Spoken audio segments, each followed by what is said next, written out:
On May 12, 1974, a high school teacher and one student left the same classroom and never made it home. Their desks were found neat, their coats still on the hooks.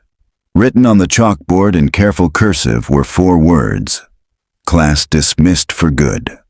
For 50 years, no one could explain what happened inside room 2B of Brantford Union High. Until now.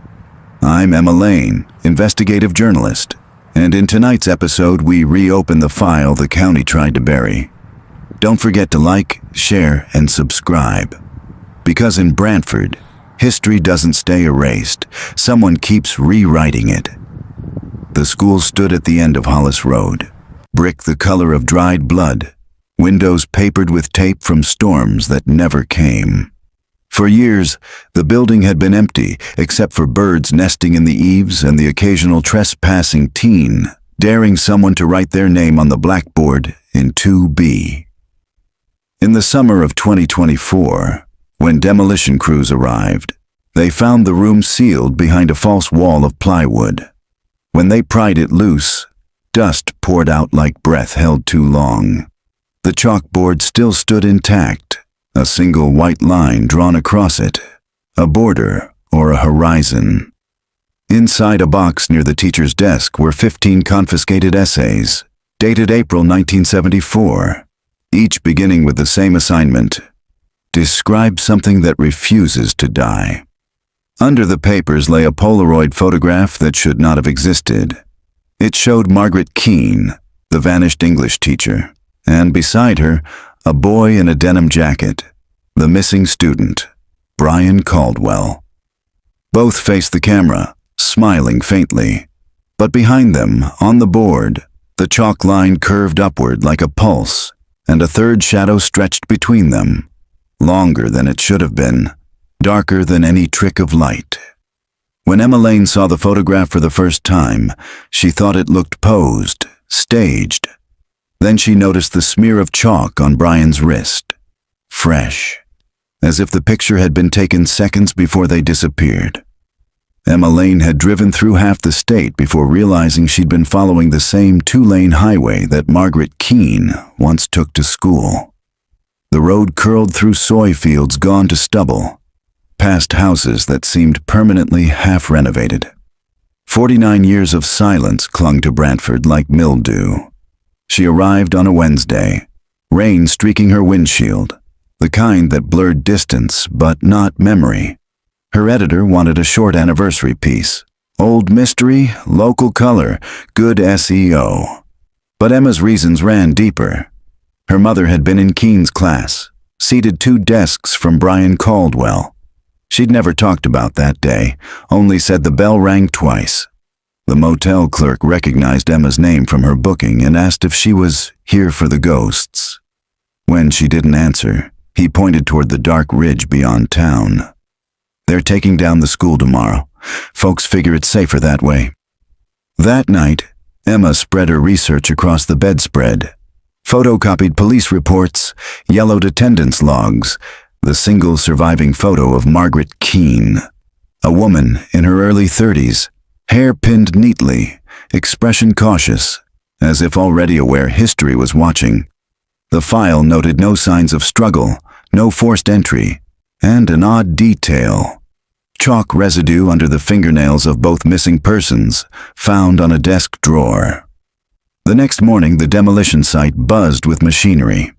She flashed her press badge to the foreman, who shrugged and let her through. Inside room 2B, dust hung thick as fog. The chalk line stretched across the board, clean, unbroken. She lifted her phone to film, narrating quietly, reflex of habit. Room 2B, Brantford Union High, site of the 1974 disappearance of Margaret Keene and Brian Caldwell. Board preserved, untouched. Her voice echoed too sharply. The acoustics felt wrong, as though the room were smaller than it looked. In the corner where the teacher's desk once stood, the floor dipped slightly. Beneath the warped linoleum, she heard a faint hollow tap when her boot struck. She crouched, tracing the outline. A loose tile. She pried it up with her car key. Beneath, A recess the size of a shoebox held a thin envelope wrapped in wax paper. Inside were photographs, students on a field trip, laughing, and a single audio reel labeled May 12th, 1974. End of term. Her pulse stuttered. The reel smelled of chalk and iron. She pocketed it and filmed a close-up for her notes. By evening she was in her motel again, the reel spinning on a borrowed player from the Historical Society. Static filled the room. Then the soft murmur of a classroom, chairs scraping, distant laughter.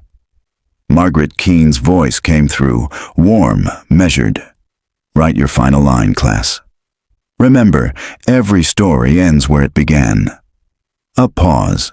Then Brian Caldwell's voice, faint. Mrs. Keene, the chalk won't stop. It keeps going. A crash followed, a desk tipping, the scrape of metal, and then nothing but a low, rhythmic sound, like breathing through walls. Emma sat motionless long after the reel ended. Outside, rain began again, tapping against the glass in slow, deliberate beats. She replayed the tape once more, certain she could hear, under the static, someone whispering the same 4 words written on the board. Class dismissed for good.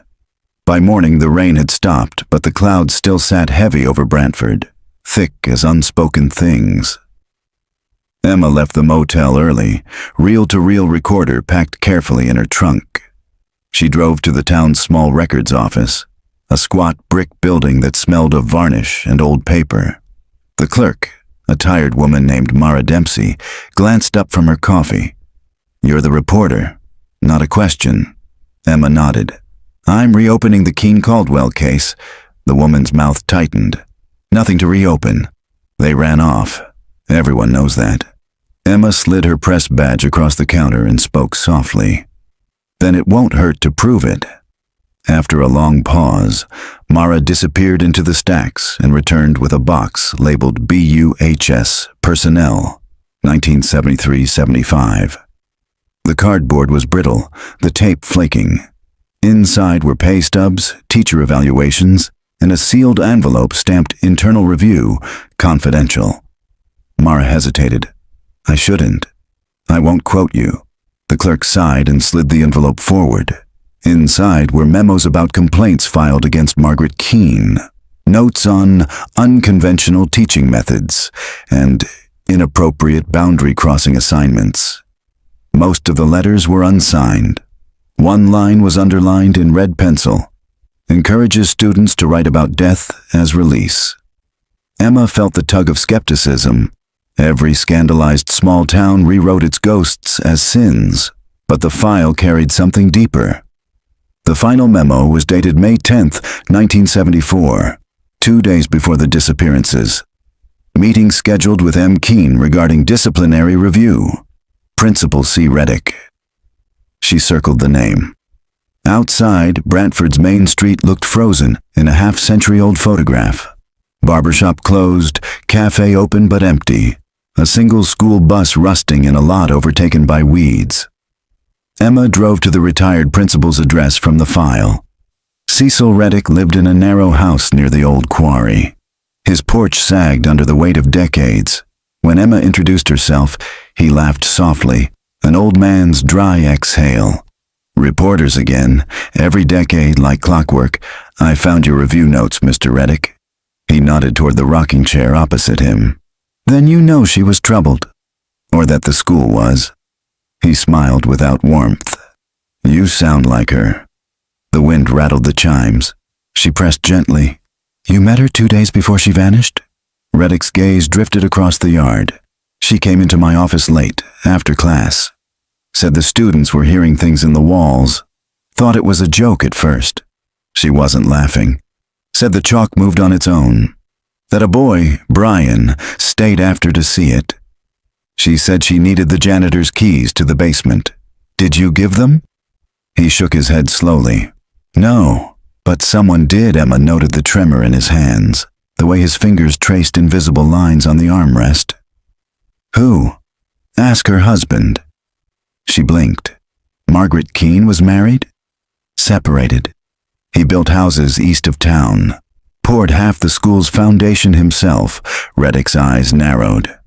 He told me once a foundation's only as strong as what you bury under it. By afternoon, Emma was driving along the ridge road toward the Lake Estates. The Keene property sat empty, half-collapsed porch, mailbox rusted shut. She found the husband listed in county records. Tom Keene, deceased 2012. But his workshop still stood. Inside, dust coated every surface. On the wall hung blueprints for school expansions, rooms numbered in faded ink. She spread one across the workbench. Room 2B's floor plan was slightly off. Beneath the chalkboard ran a narrow shaft, labeled simply Service Tunnel A, as if the board itself needed somewhere for its story to drain. She photographed it, heart quickening. A faint sound echoed from somewhere beneath the floor, a slow, rhythmic tapping, as if from metal cooling. She froze, crouched, listening. Tap, pause, tap, tap. A pattern, deliberate. She recorded 30 seconds on her phone before retreating outside. The air felt heavier, dense with the scent of rain and iron. That evening she sent the audio clip to her producer, Mark, in Chicago. He called within minutes.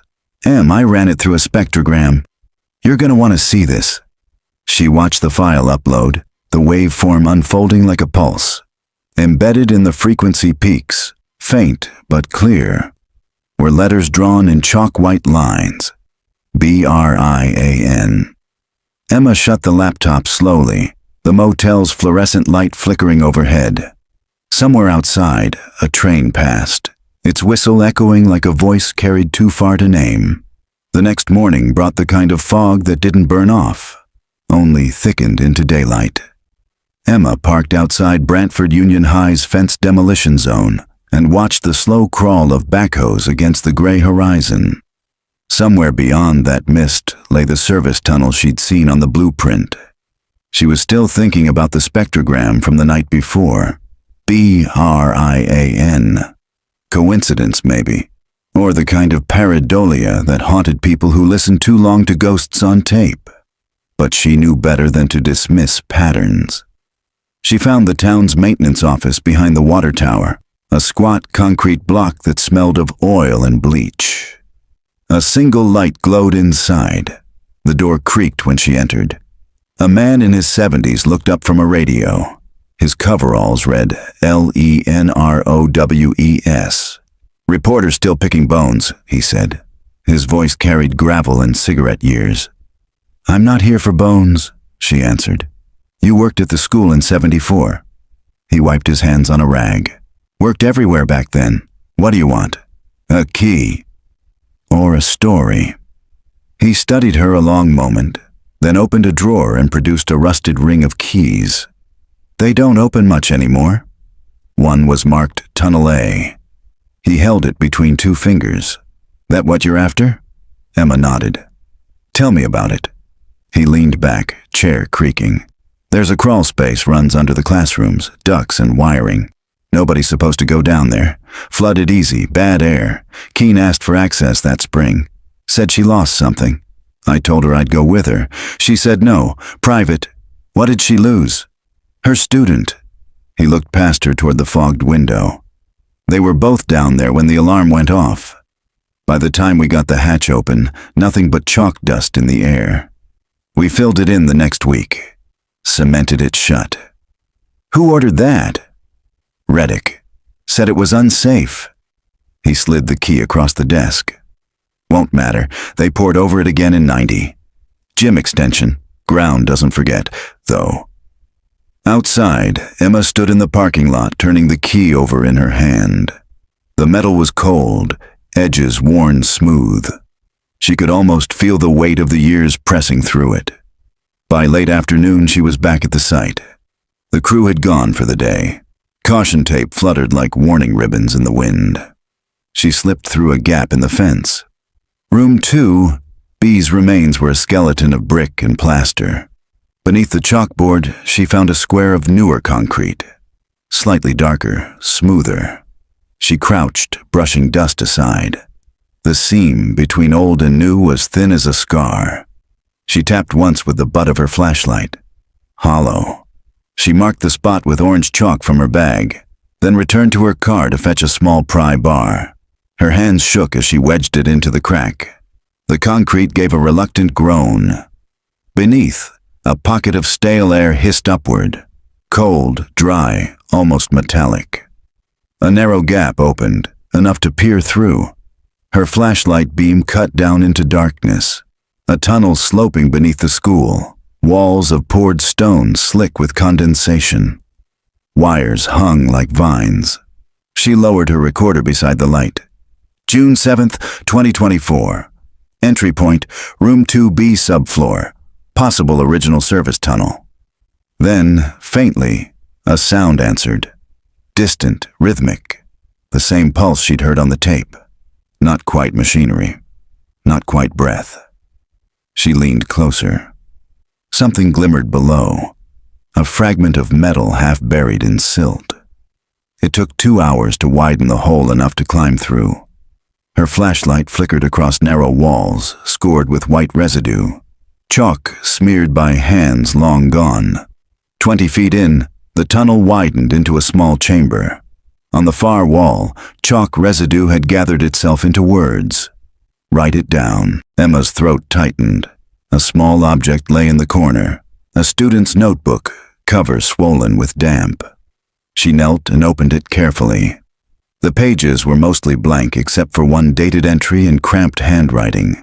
May 11th, 1974. Mrs. Keene says the chalk keeps drawing after we stop. Says it's the story writing itself. She told me not to tell the others. The last line slanted off the page, as if the pencil had been pulled from the writer's hand. She photographed every page, heart hammering. When she looked up, her light caught movement, a ripple through the dust. Air shifting behind her. She turned the beam toward the entry shaft. Someone stood above, silhouetted against the dim evening light. A man's voice, low, calm. Ma'am, you're trespassing. It was the deputy she'd seen guarding the site the first day, badge glinting. You need to come up now. She hesitated, unwilling to leave the notebook. He extended a hand. These tunnels aren't safe. When she reached the surface, the deputy's tone changed. What were you looking for? Truth, she said. He studied her a beat longer than necessary. Truth gets people buried around here. Then he walked her to the fence, his hand heavy on her shoulder. Back in her car, she replayed the new recording. The hum was clearer this time, pulsing in measured intervals. Between beats, a whisper threaded through the static, childlike, echoing. Don't erase it. She sat in the dark lot until the fog thickened again, the key from Rose cold in her palm. The word erase looping in her mind like a promise. Emma drove north to the state forensic lab, the notebook sealed in an evidence bag on the passenger seat.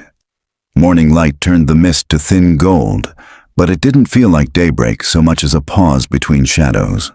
The hum from her tunnel recording still played in her head, steady as a second heartbeat. At the lab she met Dr. Hallstrom, a geochemist she'd worked with on old homicide projects. He was lean, gray-bearded, his voice the dry patience of a man used to silence. When she slid the bag across the counter, he raised an eyebrow. You're bringing me a 49-year-old piece of paper. Just test the chalk dust, she said. I need composition, anything unusual. He brushed a sample onto a slide, peering through the scope. Minutes passed, his brow creasing deeper. It's calcium carbonate, he said slowly, but not the school kind. Grains too fine, there's binding residue, like something biological mixed in. Collagen traces bone? He nodded once. Or something trying to be bone.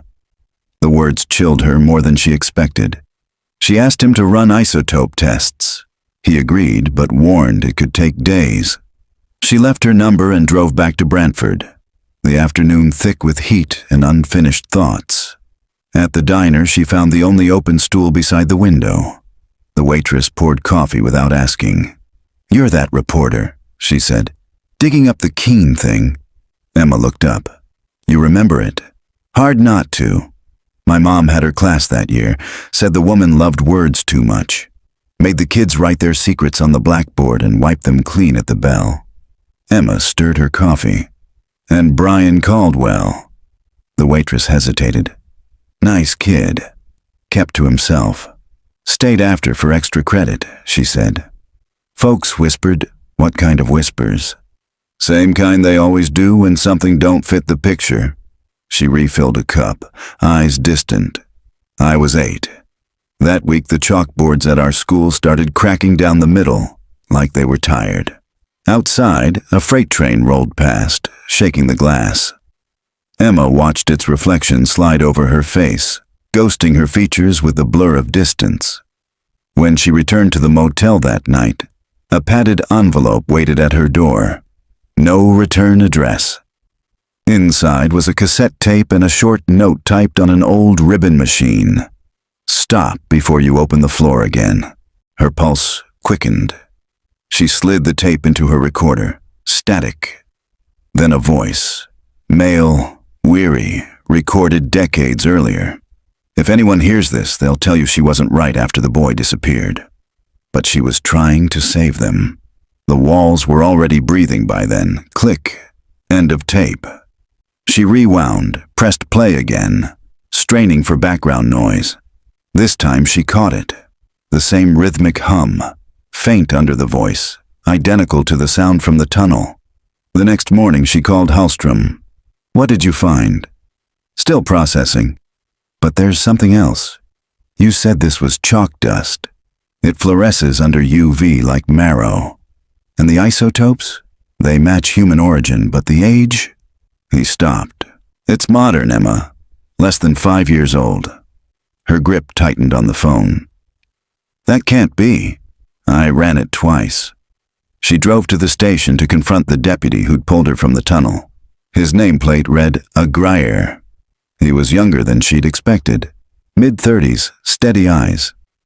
You poured that tunnel over again, she said. Recently, he frowned. We capped sections last year, sinkholes. Why? Because the chalk I found down there isn't from 1974. Someone's been writing under that floor. He stared at her a moment too long. That area's condemned for a reason. Leave it alone or what? His voice softened.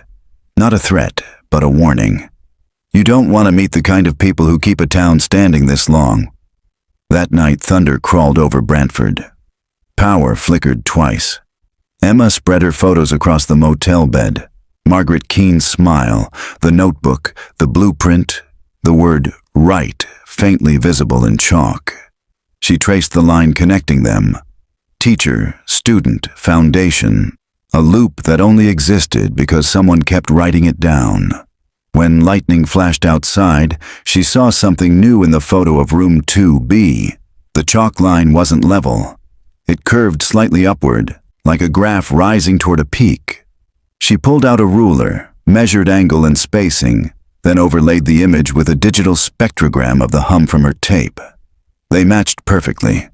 The chalk line was a waveform, a recording written in dust.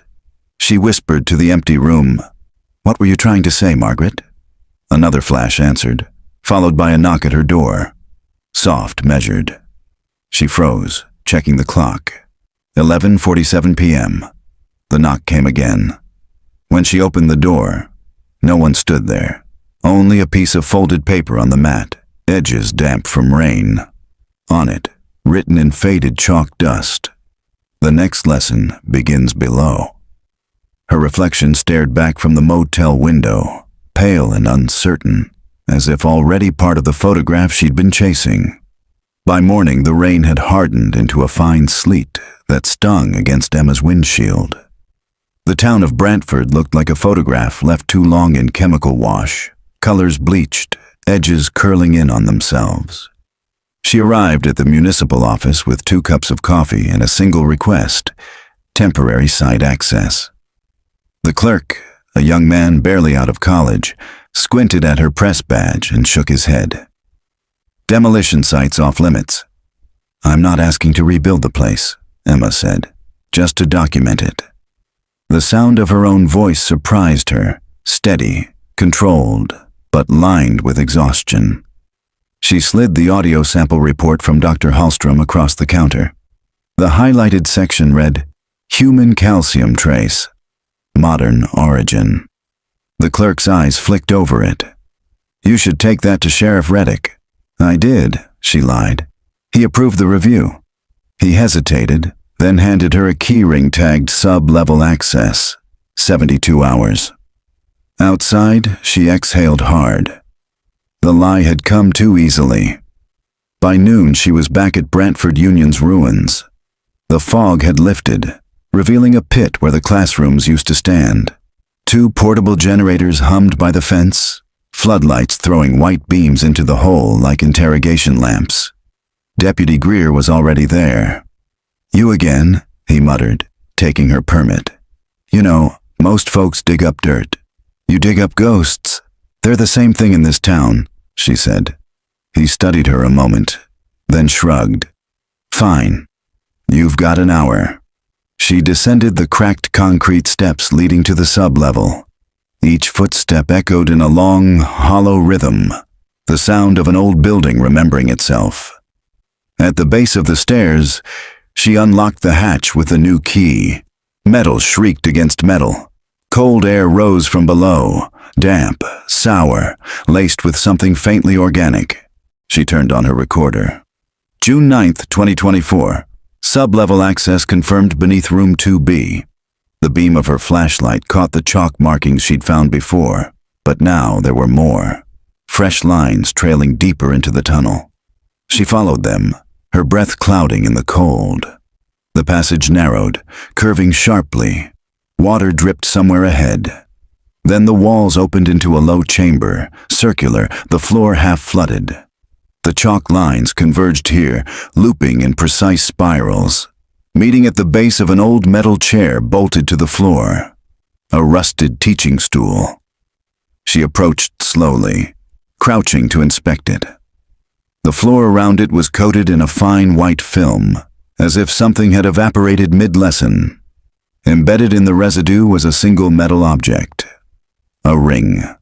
Gold band, initials inside, MK. Emma's pulse quickened. Margaret Keene's ring. She photographed everything, then noticed the far wall, another chalk scrawl, faint but deliberate. "I didn't take him." I followed him. Her light wavered. The words seemed to pulse faintly, breathing with the air. She stepped back, heart hammering. A faint vibration rose beneath her boots. The hum again, deeper this time, as if the tunnel itself remembered the sound. Then, behind her, a splash. She turned. The water rippled in slow, concentric waves, though nothing had fallen in. The recorder on her jacket clicked twice and switched itself off. The hum grew louder, resolving into something almost human. Syllables forming, falling apart, forming again. She forced herself to whisper, "Brian?" The hum broke like static. Then a single phrase whispered through the chamber. "Lesson 2. The water stilled. Her knees felt weak as she climbed back up. Ring clutched in her pocket. When she reached the surface, Greer was waiting beside her car, arms crossed. "You weren't supposed to go past the first corridor." "There's another chamber," she said. "You should see it." He didn't move. "You found something down there, didn't you?" "A ring. Her initials." "You want to log it?" He took the evidence bag, studied it briefly, then slid it into his jacket instead of the collection box. "You didn't see me take this," he said. Her jaw tightened. "What are you covering, Deputy?" He looked out toward the fog. "You think this started with a missing teacher and kid, but it didn't. There were others. Before the school, others?" He nodded toward the North Ridge. "Old chalk quarry. Shut down in the 60s. They used to say the rock there grew softer every year, like something under it was breathing." The wind picked up, fluttering the caution tape. He met her eyes one last time. "If you keep digging, you'll find the town's real foundation. Just make sure you're ready to live under it." That night, Emma sat in her motel room, staring at the ring on her desk. The initials had worn almost smooth, but the engraving line cut deeper than it should, as if etched by something stronger than human hands. She played back her recording. Between the crackles of static, she caught faint whispering again. Only one word was clear this time. Below. She wrote it down on the motel notepad, chalked a small circle around it, and whispered to the dark, "I'm coming." Outside, thunder cracked over the quarry ridge, and for a heartbeat, the lights of Brantford flickered in perfect rhythm, like something beneath the town was keeping time. The road to the Brantford chalk quarry hadn't been maintained since the Carter administration. Weeds grew through what remained of the asphalt, and the air carried that strange mix of limestone dust and wet rot, like the breath of something that had been sleeping too long. Emma parked by the old way station, the no trespassing sign half-eaten by rust. The morning light was colorless, a ghosted wash across the valley.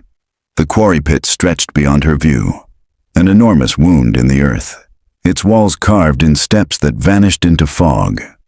She'd spent most of the night combing archives online. Before the quarry shut down in 1968, 4 workers had gone missing within a single year. Each case had been ruled industrial accidents. No bodies ever found. No formal investigation. She started down the main ramp, recorder clipped to her jacket, flashlight in one hand. Water pooled in low spots, reflecting the white cliffs like an unbroken sheet of glass. At the base, a network of tunnels opened into the walls, horizontal shafts where chalk had once been cut in slabs. The air grew colder with every step. She stopped to examine a pile of discarded tools half buried in silt. One had a name scratched into the handle, B. Caldwell. Her pulse stumbled. A faint echo drifted down the tunnel. 2 notes, then a pause. Not quite human. She called out softly, "Brian." No answer, only the long sigh of air through the stone. She continued forward. The walls bore strange markings, not quarry measurements, but faint chalk drawings, curved lines, spirals, and what looked like letters rubbed away by time. At one turn, she found a signature still legible. M. Keene, April 3rd, 74. Beneath it, a smaller hand had written, "I can hear it too." The beam of her light trembled. At the tunnel's end, she discovered a door, a heavy steel panel welded into the chalk wall. A warning sign hung crookedly. Substructure 1 closed since 1968. She tested the handle, locked. She crouched, sweeping her light along the base.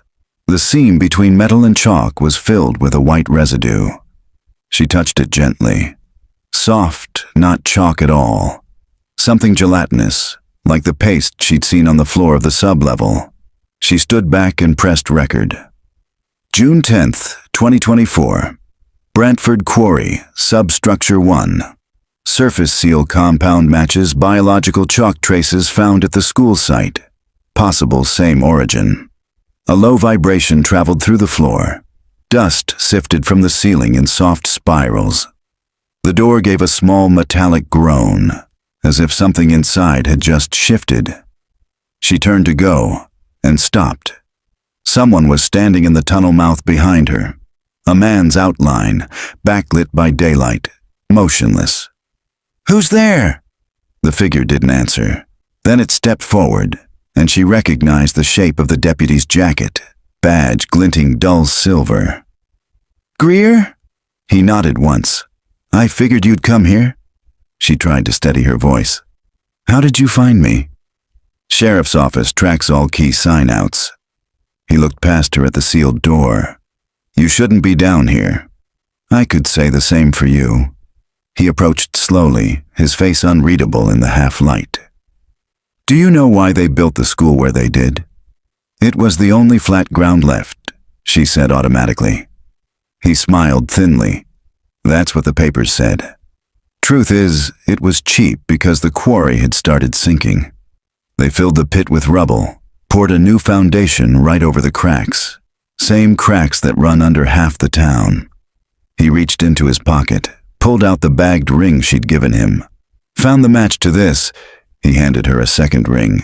Identical engraving, only smaller. B. C. Her throat tightened. Where did you get this? Pulled it from the drain at the substation last week. Water main broke under the gym floor. Guess what color the runoff was? She didn't answer. He did it for her. White.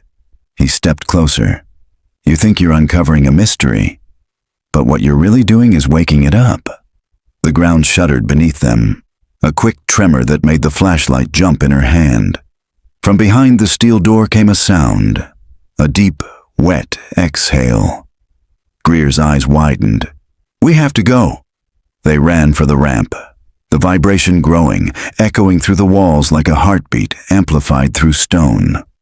Halfway up, water surged from the shaft, milky and cold, carrying with it fragments of something pale, slivers that glistened like teeth.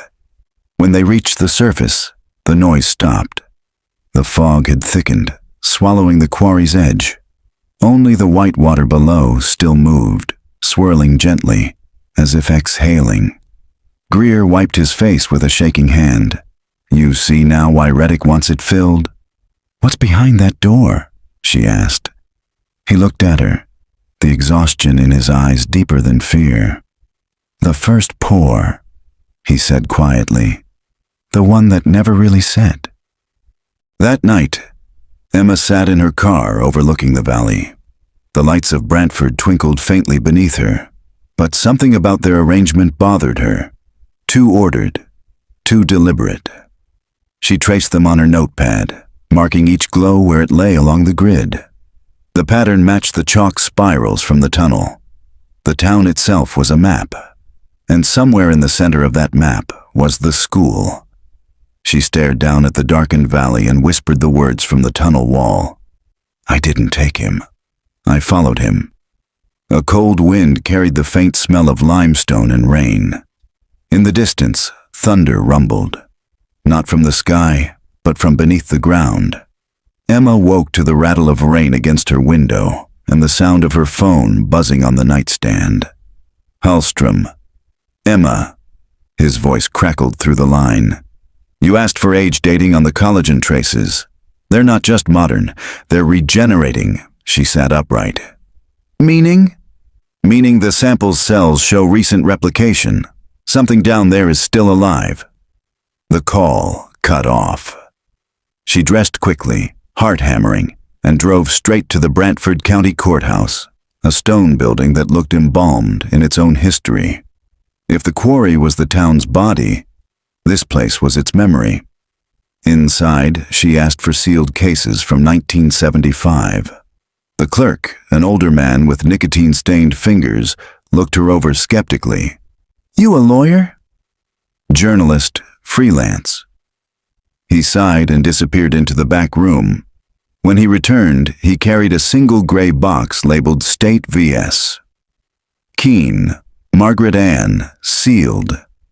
You didn't get this from me, he said quietly. The file was brittle with age. Most pages were typewritten, smudged with carbon ink. She skimmed the summary. Charge: suspicion of child endangerment and obstruction in the disappearance of student Brian Caldwell. Disposition: defendant declared mentally unfit for trial. Case closed pending psychiatric review. There were only 2 exhibits left in the folder. The first, a photograph of a classroom chalkboard covered in phrases written over and over again. The line keeps growing. The line keeps growing. The second was a transcript excerpt from Keene's competency hearing. Prosecutor: Mrs. Keene, can you explain why you returned to the school at night? Keene: to listen. Prosecutor: to what exactly? Keene: to what's underneath. It keeps asking to be finished. Prosecutor: you mean the chalk line? Keene: I mean the foundation. Emma read the passage twice. There was no record of a verdict, no hospital report, nothing. Keene had simply vanished from the system after that day. She photocopied everything and drove to the county records annex. The receptionist there, a woman in her 60s, paused when Emma asked about Keene. "You're not the first to come asking," she said. "Some guy came by last month. Said he was with state infrastructure, asked for the same file. Name?" The woman frowned, searching her memory. "Greer, maybe?" Like your deputy friend, Emma felt the ground tilt under her. "Did he take anything?" Microfilm copy. Paid cash back in her car, she sat still for a long time, rain ticking against the windshield. Greer had been inside this story longer than he'd let on. By evening, she was at the library scrolling through the local paper's 1974-1975 archives. The headline that caught her breath read, "Teacher declared unfit after classroom collapse." The accompanying photo showed the remains of room 2B, the chalkboard split in half, a woman's shoe lying amid the rubble. The caption named her Margaret Keene, age 32. Beneath the story was a single paragraph update printed months later. Update, August 1975. Brantford Union High permanently closed following structural damage. Remaining staff reassigned. No further comment from council. Emma dug deeper into town council minutes. In one, Sheriff Reddick's name appeared next to a motion authorizing emergency foundation sealing under municipal supervision. Signed and seconded by Ezekiel Greer, Public Works. Her stomach dropped. The family name again. The deputy wasn't the first Greer to work the line. He was inheriting it. She pulled into his driveway after dark. His house sat on the edge of the ridge, porch light burning like a single cautious eye. He opened the door before she knocked. "You should stop," he said quietly. "Your grandfather poured the line," she countered. "Didn't he?" He said nothing. "I read the court records." Margaret Keene wasn't insane. She was trying to warn people. She was part of it, he said flatly. They all were. Every generation someone keeps the ground quiet. My family poured, hers taught, the Caldwells built. You think those names repeating are coincidence? He stepped aside. You want to see the truth? Fine, come in. Inside, his living room walls were lined with maps, blueprints, survey overlays, photographs of the quarry and the town grid layered together like arteries. In the center, a single line ran through all of them in white chalk.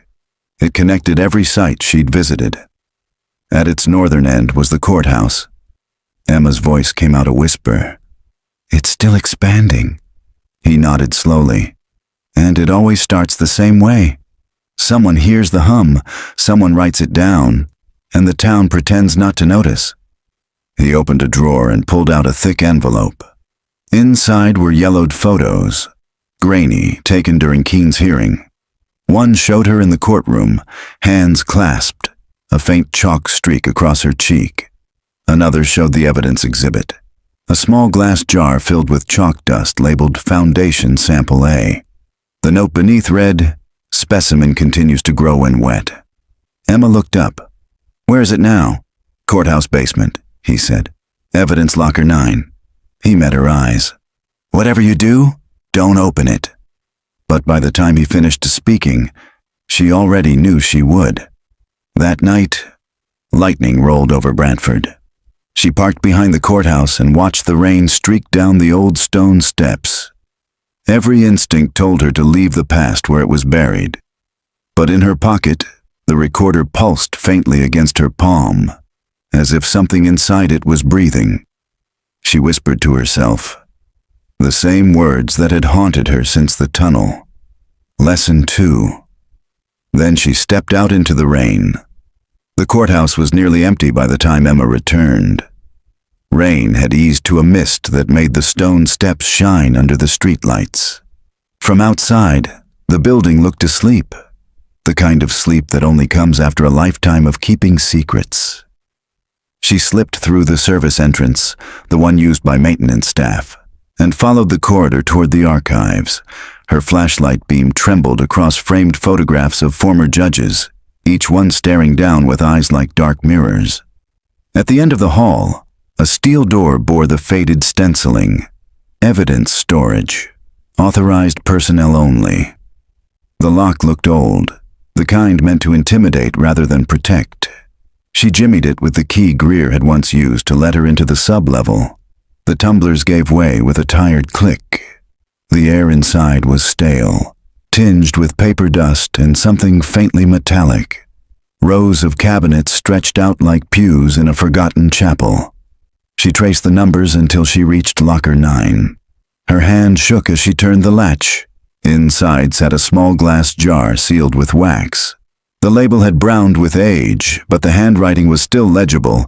Foundation Sample A, Keene, 1975. The contents looked ordinary, a layer of pale dust clinging to the bottom. But when her light hit it, something shimmered beneath the surface. Not reflection, movement. She lifted the jar carefully. It was warm. For a heartbeat, she thought she heard it. A low hum, so faint she couldn't tell if it came from the jar or her own pulse.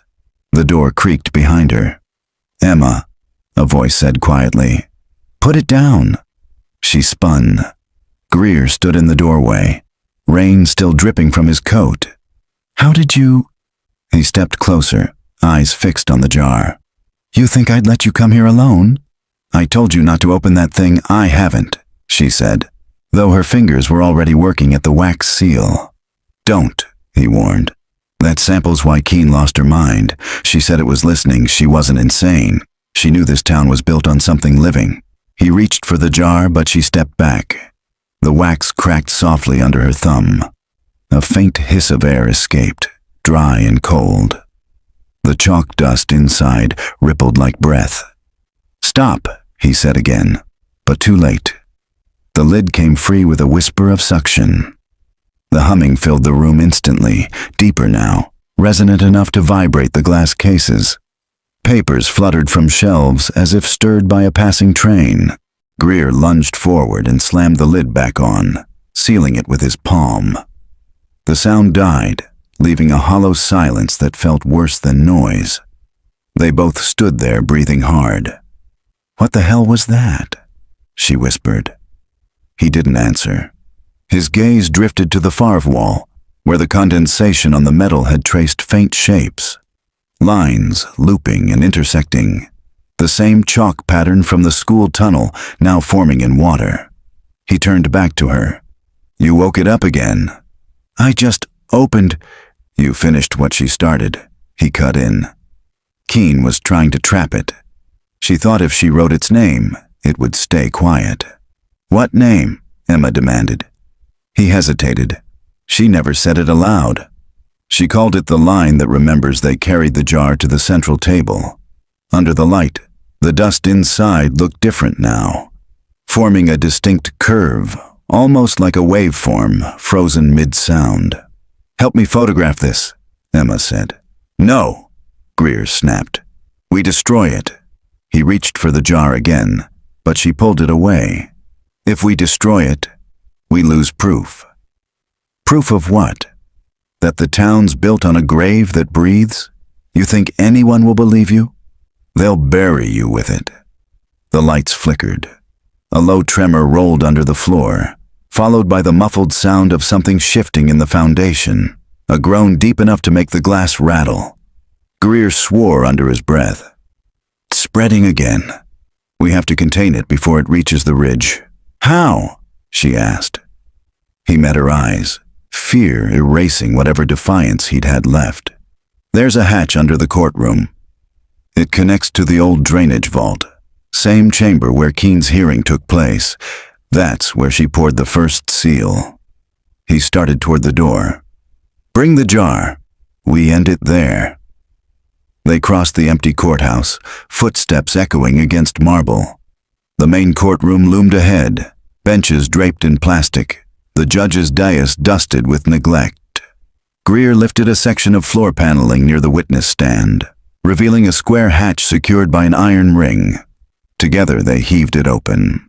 A rush of cold air swept up from below, carrying the smell of damp stone. A narrow staircase descended into darkness. "After you," he said. She hesitated only long enough to switch on her recorder. June 11th, 2024. Sub-level access. Courthouse vault. They descended. The steps spiraled down into a low chamber lined with concrete. At its center lay a circular platform, the same diameter as the chalk spirals she'd seen before. Faint residue glowed on the surface, pulsing softly in time with her heartbeat. Greer set the jar on the platform. This is where she sealed it. But she never finished. Emma knelt beside the jar. The hum started again, softer now, almost like words beneath the vibration. She strained to hear. It was saying her name. She glanced at Greer, but he was staring at the platform floor. Cracks were spreading from beneath the jar, delicate as veins. He whispered, "It knows you." The hum rose to a low roar. The jar's lid bulged outward, the wax seal melting as heat built inside. White light bled through the glass like liquid fire. Emma shouted, "Get back!" The jar burst. Dust billowed into the air, luminous, swirling in graceful patterns like handwriting on invisible paper. It formed lines across the walls, curling into the words, "Finish the lesson." Then the light went out. When Emma opened her eyes, Greer was gone. No splash, no scream, just an empty patch of floor where he had been standing. The chamber was silent except for the faint drip of water somewhere beyond the dark. She stood, coughing through the settling dust, and whispered into her recorder with a shaking voice. "Subject, Deputy Greer missing." Sample breached containment. Message appeared on vault wall. Directive unclear. She looked at the glowing residue, spelling out those words again. Then, beneath them, a new phrase formed, faint but deliberate. Letter by letter. Court reconvenes at dawn. Morning came pale and brittle, the sky a wash of bone-white cloud. Emma had driven all night, every radio station collapsing into static as she left Brantford Center behind. The courthouse loomed in her rearview mirror like a memory refusing to fade. She still saw the words glowing on the vault wall. Court reconvenes at dawn. When the sun finally broke through the fog, she found herself parked in front of the school's ruins again. Machines sat silent. The work site was deserted on Sundays. Yet someone had cleared the debris away from the old entrance, leaving the chalkboard exposed to the open air. The line across it, broken when she first saw it, had repaired itself overnight, a perfect horizon drawn by an unseen hand. She stepped from the car, recorder ready. June 12th, 2024, she whispered. Sight appears altered. A voice answered from somewhere behind her. Then let the record show we are in session. She froze. The sound came not as an echo but as a declaration, amplified through invisible speakers. Around her the air thickened, a shimmer like heat mirage. Desks reassembled themselves from dust. Windows blinked into place. The smell of chalk and floor wax replaced the scent of rain. For an instant, room 2B stood whole again. At the front of the class, the teacher's desk waited. Behind it sat Margaret Keene.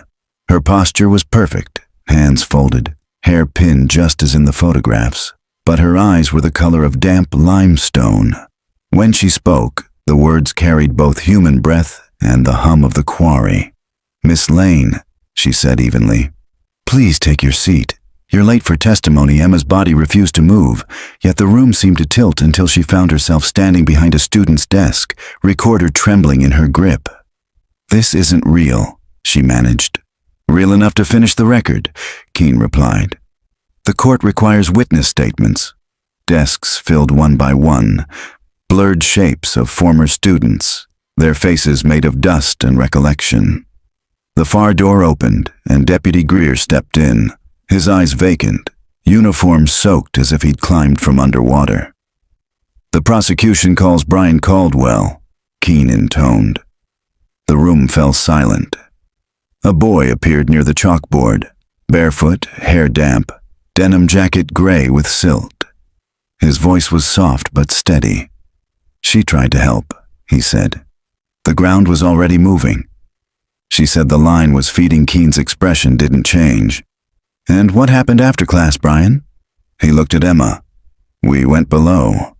She said the story had to end where it began. The hum swelled, papers lifting from the desks in slow spirals. Emma gripped the recorder tighter. What story? Brian smiled faintly. Ours. The hum deepened until it felt like the room itself had lungs. Emma's recorder picked up the vibration, each pulse leaving a faint tremor in the audiometer. She lifted it like a shield. Margaret Keene rose from behind the desk. The motion was graceful, practiced, like she was about to begin another lesson. Chalk dust swirled around her sleeves. You came looking for a culprit, she said, but the town chose long ago who would carry its silence. I only kept the line steady. Emma forced herself to her feet. You killed them. Your students, the boy. Keen's voice sharpened. No, I kept them from being erased. The ground wanted them. The quarry below this school breathes, Miss Lane. It remembers. Without the chalk line, it would have taken the whole valley. She crossed to the board and drew a fresh mark. The chalk squealed. A faint gold glow leaked from the groove, bleeding through the wall like backlit veins. Every generation draws it again, Keene murmured. Every generation forgets why. The desks shook. The students' outlines wavered. Their mouths opened soundlessly as if repeating her words. Emma stepped closer, whispering into her recorder, Subject exhibits dissociative delusion consistent with town-wide myth. The chalk broke. The sound cracked like thunder. The glow brightened until the classroom dissolved, floorboards turning to mud, windows to black sky. Emma stood ankle-deep in water. Keene remained, chalk stub clenched in her hand. "Do you know why the line curves?" she asked softly. "Because it's not drawn to separate. It's drawn to keep something in from the flooded floor. A shape rose. Human-sized, half-formed, coated in wet concrete. The face was Brian's, then not. It shifted through others. The missing students, the workers, even Keene herself. It opened its mouth, and dozens of voices poured out. "Finish the record." Emma staggered back. "I'm not part of this." Keene's smile was brittle. "Everyone who writes becomes part of it. Ink, chalk, concrete, it's all the same substance when it hardens." The water climbed her calves, warm and viscous. She grabbed the recorder, shouting into it. "If anyone finds this, school basement corresponds to—" Her words drowned in static as light flared from the board. The room folded inward, the glow collapsing to a single, narrow line. When she blinked, the desks were gone. Dawn light spilled through the empty frame of the school's facade. Rain hissed on broken concrete. She was alone again, kneeling before the chalkboard, the line across it now faintly smoking. Her phone chimed. A text from Detective Keene. Court order issued. Keene's remains found in sub-level vault. Autopsy pending. Emma's gaze slid to the board. The fresh line she'd seen moments ago had darkened to the color of dried blood. Beneath it, carved into the wood, were words that hadn't been there before. She kept the record. "Now you will." She pressed stop on the recorder, the red light flickering once before dying. Outside, the first siren wailed across town, and for the first time in 50 years, the courthouse bell answered it. The courthouse smelled of rain and plaster dust when the inquest began. Reporters crowded the corridor, their lenses fogged from the damp air. Emma stood at the back of the hearing room, recorder in hand, feeling the weight of every flash. The placard on the judge's bench read, "State versus Brantford Unified School District. Re. 1974. Disappearance." Detective Keene motioned for her to sit. His coat dripped a dark line down the aisle. "You shouldn't be here," he murmured. "You're still a witness, not a party." "I found the vault," she said. "I need to hear what they do with it." At the front, The prosecutor, a gray-haired woman named Abbott, lifted a single photograph from the evidence file. The picture showed the chalkboard recovered from the ruins, the faint, glowing mark still visible under ultraviolet light. For 50 years, Abbott began, this town believed that 7 people simply vanished. Now we have proof that their teacher, Margaret Keene, maintained an unauthorized containment chamber beneath the school, directly over the old quarry network. A low murmur rippled through the benches. Emma felt it vibrate in her chest like the hum beneath the floorboards had. Abbott continued. When investigators broke through the vault's secondary wall, they recovered skeletal remains identified as Keene herself and... She hesitated. A boy's shoe belonging to Brian Caldwell. No other bodies were present. Instead, the chamber's interior was lined with plaster impressions, human-sized, like fossils pressed into concrete. The defense rose. Your Honor, this is hearsay at best. We're litigating ghosts. Ms. Keene died half a century ago. My clients are a school board, not a seance. The judge, an older man with weary eyes, leaned forward. Then explain, Mr. Howard, why your district poured fresh concrete over that site 2 weeks after the disappearance, without state authorization. Howard adjusted his tie. To stabilize subsidence, sir. The ground was collapsing, and yet, Abbott said, the engineer who signed that work order was a fictional name. The permit number doesn't exist in county records. Someone wanted that floor sealed, fast. The courtroom doors opened suddenly. 2 deputies entered, carrying a box marked Exhibit 47, Audio Evidence. Abbott gestured for them to connect the player. The recording clicked on, filling the room with faint static. Then Emma's voice echoed through the speakers. June 12th, 2024. Sight appears altered. She went cold. The audio played everything, the voice that called the session to order, Brian's testimony, the hum. Gasps broke through the gallery. Keene shot her a sharp glance that said, "You never turned the mic off." The playback ended in a burst of distortion, followed by a whisper barely audible. She kept the record. Now you will. Abbott's voice was steady.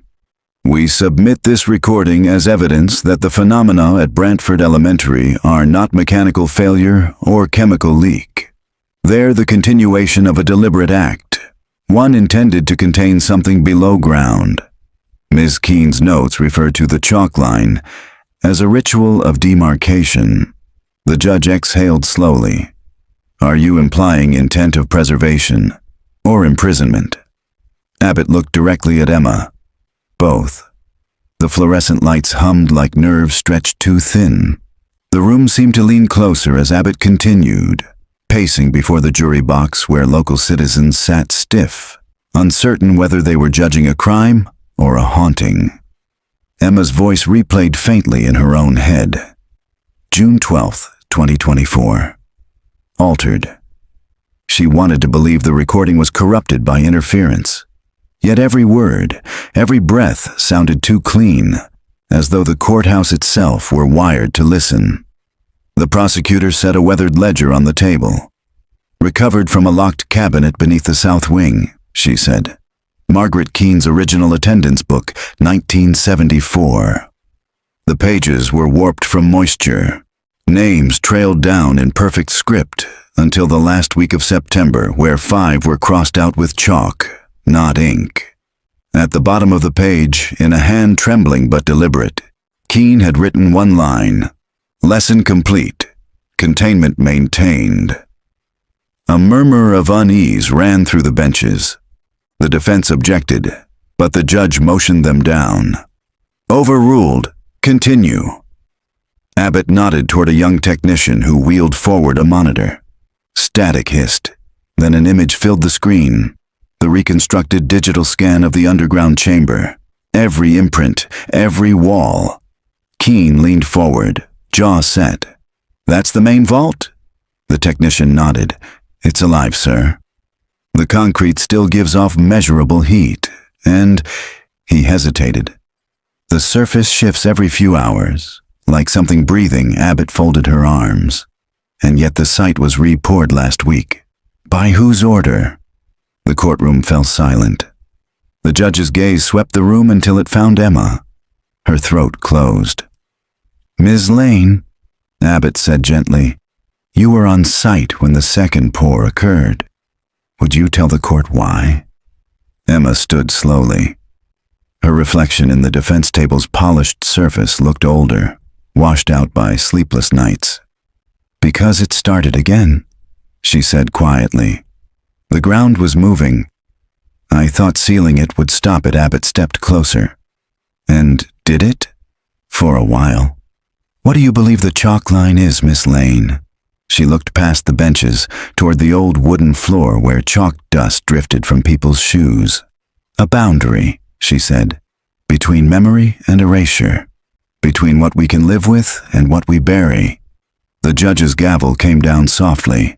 "Then perhaps this hearing is not about crime," he murmured, "but about confession." Rain began ticking against the tall windows.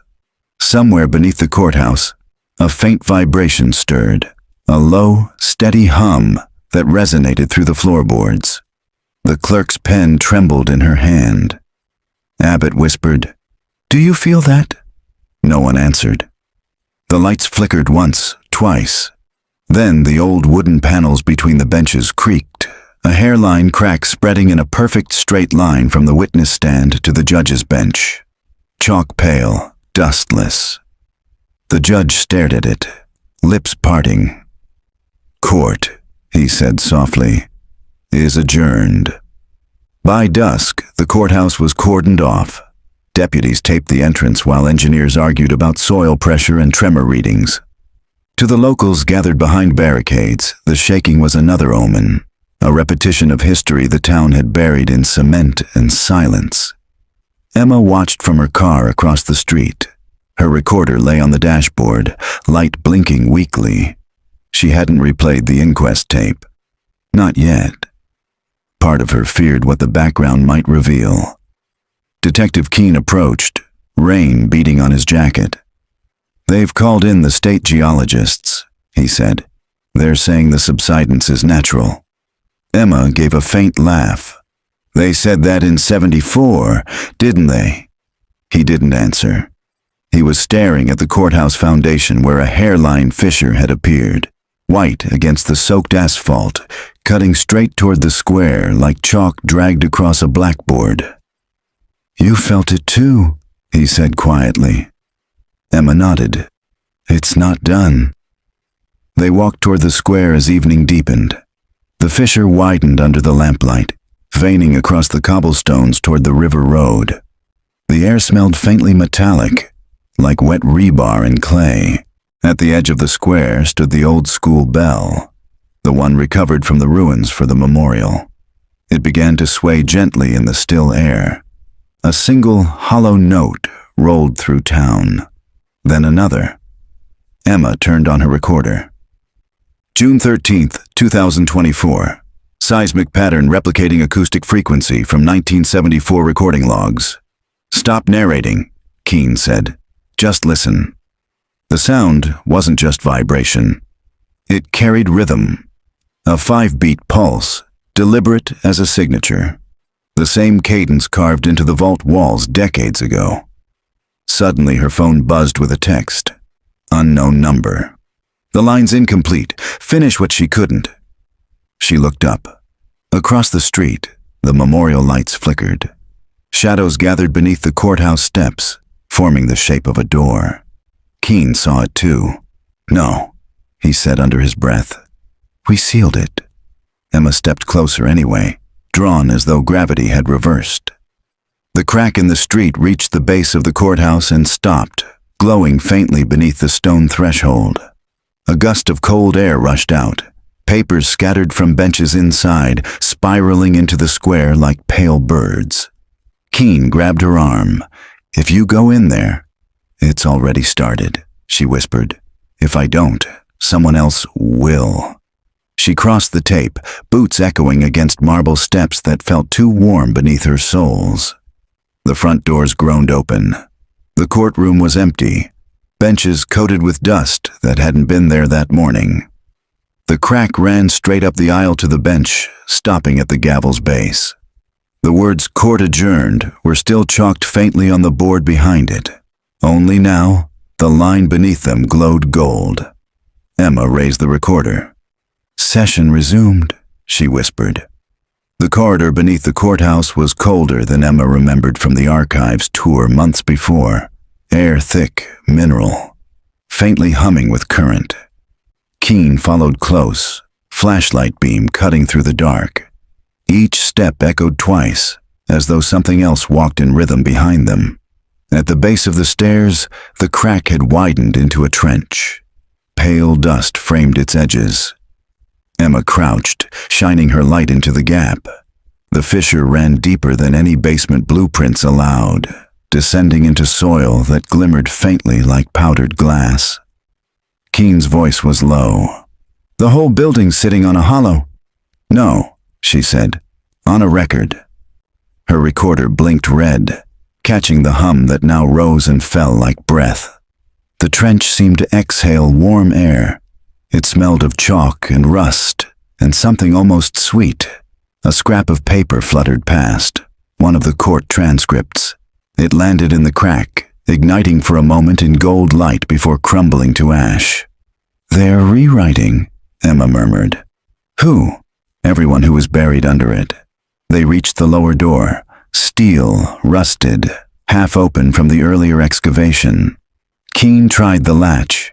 It resisted, then gave way with a sigh. Inside lay the foundation chamber. Concrete pillars, ribs of rebar. The earth's skin peeled back to show its muscle. In the center, dust had gathered in a shape roughly human. Emma knelt. "Margaret Keene," she whispered. The shape was delicate, like the impression left by a body in plaster. At its chest, something faintly gleamed. A small rectangle of slate, the kind used for writing practice. On it, a final line of chalk. Verdict pending. Keene rubbed the bridge of his nose. It's like she knew this day would come. "She didn't just teach them," Emma said. "She taught the ground to remember." The hum surged. The chalk on the slate flared, throwing light across the pillars. For a heartbeat, Emma saw outlines in the concrete. Dozens of figures pressed into the walls, mouths open in mid-sentence. Keene stepped back. "We have to leave." But Emma was already tracing the crack with her fingers. The dust vibrated beneath her touch, aligning into words. "Court in session." She felt the world tilt.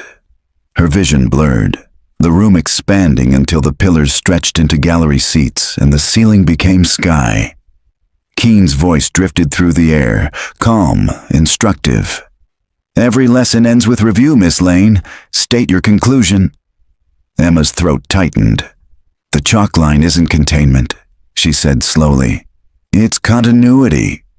You draw it so the story doesn't disappear." The hum quieted. The crack sealed itself grain by grain until only smooth stone remained. Keene's flashlight flickered, then steadied. The chamber was silent.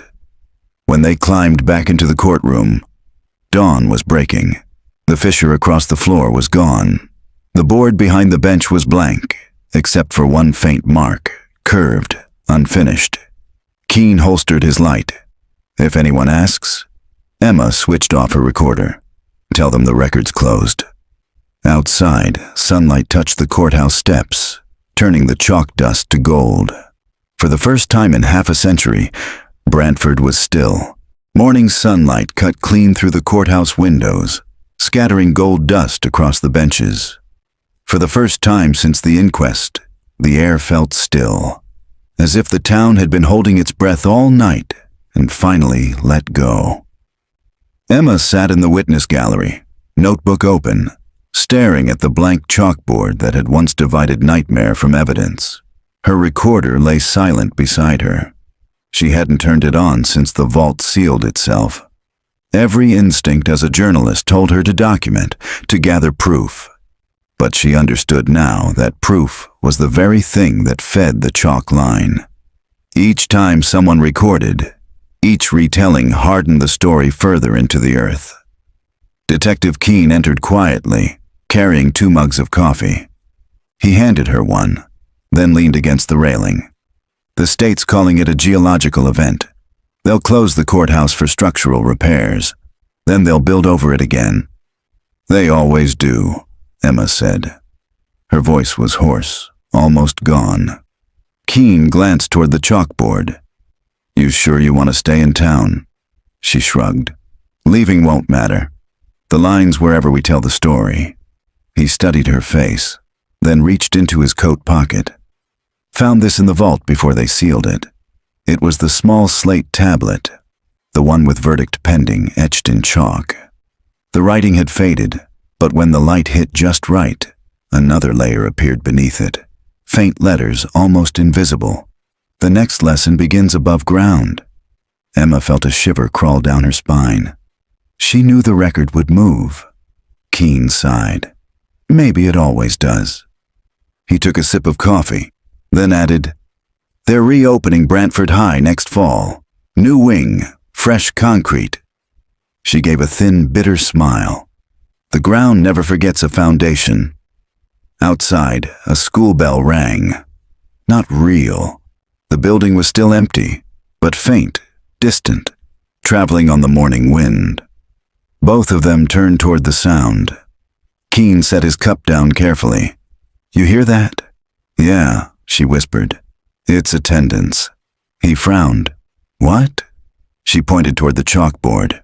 A new line had appeared, faint and wavering, drawn by no visible hand. Beside it, letters began to form, childlike, uneven. Name, Emma Lane. Status, present. The bell rang again. Emma closed her notebook, forcing herself to breathe. She's calling roll, she said. The lesson's not over. Keene's flashlight trembled as he pointed it toward the board.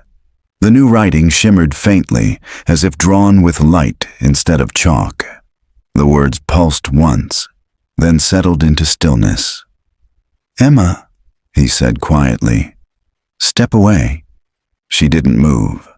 It's attendance, detective. You can't erase attendance. The air thickened around them. The courtroom's sunlight dimmed, replaced by a dull gray haze that seemed to breathe. Emma's reflection in the glass pane behind the bench began to shift, not copying her movements but anticipating them. Do you feel that? She whispered. Keene nodded. Like a hum in my teeth. Then a second name appeared on the board beneath hers. Harold Keene. Status, absent. The letters burned briefly, then faded into dust that drifted toward the floor. Keene stepped back, a look of sudden understanding in his eyes. It's rewriting us, he said. Finishing the roll call. Emma turned on her recorder. The red light flared weakly to life. June 14th, she said, voice shaking. The chalk line persists in recursive manifestation, each generation drawn into the record. The board hissed. A crack formed across it, chalk bleeding light. Turn that thing off, Keene shouted. It's feeding on the sound. She hesitated. The light grew stronger. Her voice layered back from the recorder, echoing a half-second behind her words. Each repetition louder, sharper. Emma looked at him, her face pale but calm. If I stop recording, the story seals without a witness. It'll start again somewhere else. And if you keep recording? Her thumb hovered over the stop button. Then I finish it.